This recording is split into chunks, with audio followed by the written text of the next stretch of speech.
Okay, good morning mga Lodi. Ngayon pag-usapan natin tong Legion Network kasi ang daming mga nagre-reklamo. Isa din ako dun. Bakit ako hindi nakatanggap ng reward ko? Dahil daw yung account ko is na-considered as hindi eligible. Bakit? Dahil gumamit siguro ng bot or nandaya. Pero alam naman natin sa sarili natin na hindi tayo nandaya, okay? Kaya may mali sa kanilang ginawa. Kaya ako tinanong yung team nila, paano nyo nalaman? Paano nyo ni-screen ang mga account, yung mga legit at hindi legit? Kasi ako, alam ko legit ako, hindi ako nandaya. Pati yung mga iba, maraming mga nagre-reklamong legit yan. Hindi nandaya, ano pa, hindi nag-create ng maraming mga emails para lang makakuha ng maraming points. Pero alam natin sa sarili natin, legit yung ginawa natin, pero ba't di tayo naka-receive? Kaya sabi nila, mag-appeal kayo. Okay, nag-appeal na ako. Sabihin mo bakit dapat kang tumanggap, ilan yung tokens na dapat mapunta sa'yo, tapos ano yung mga ginawa mo para i-promote tong project na to, ipakita mo yung lahat yung link. After 30 days, malalaman kung makaka-receive ko o hindi. Pero ito ang sasabihin ko, nag-appeal na ako. Wala pang 30 days, pero medyo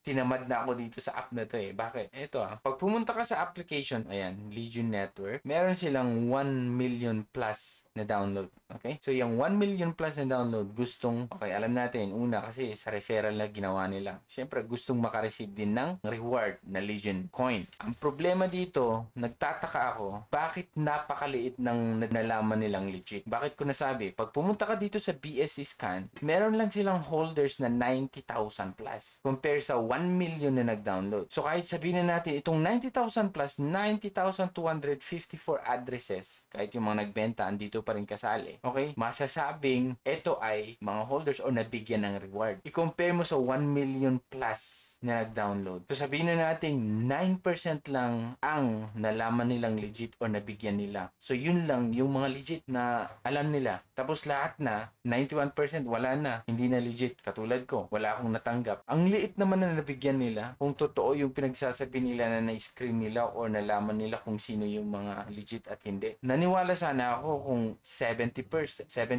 or 50% kahit mga 500,000 sana yung holders na nabigyan nila or 500,000 addresses sana yung nabigyan nila ng reward. Pero hindi eh. Ayan, 90. Diba, i-compare mo sa mga nag-download. Parang, kaya nasabi ko na parang may mali. Pangalawa, eto, parang pinipili nila yung konti lang yung mga reward na binigyan. Especially pag nag-invest ka dito. Sabi nila, hindi mo matatanggap yung reward mo kasi ganito, ganito. Pwede na silang mag-impose eh. Pero nung first time na i-promote nila ito, parang mag-invite ka ng friends mo, nagagamit, bibigyan ka namin ng ganito, ganito na coins. Pero nung nakita nila, parami na ng parami, di ba, extend pa sila dati. Tapos parami nagda-download. Bigla naman meron na talagang super strict na sabi, lahat ng mga nandaya ay hindi na mabibigyan. So ibig sabihin yung 91% nandaya, tapos yung 9% yun ang hindi. Kaya parang may mali yung paraan nila ng pagdi-distribute ng token. Ako alam ko hindi ako nandaya, pati ikaw siguro hindi naka-receive, di ba? Pero ito, ang sasabihin ko lang, nag-submit na ako ng aking appeal. Sinabi ko doon na eto, pre-nomote ko, kaya ako naka-receive ng token na ganito.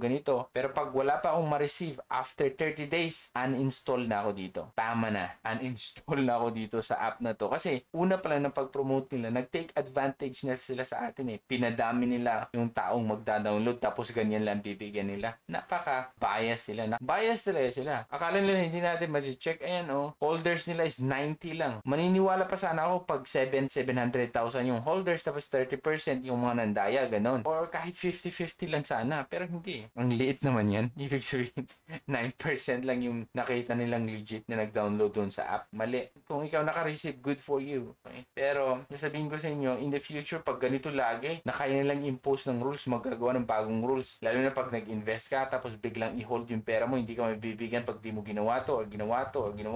Or, pag ginawa mo to, maraming mga rules na pinagagawa nila, and then, wala na yung essence ng decentralization. Ibig sabihin, centralized pa rin kasi sila taga-awak eh. Anytime pwede nilang kunin yung pera mo tapos sabihin hindi ka na eligible. Marami na tayong sinaliang airdrop. Agad-agad naman. Wala naman silang sinasabing ganito.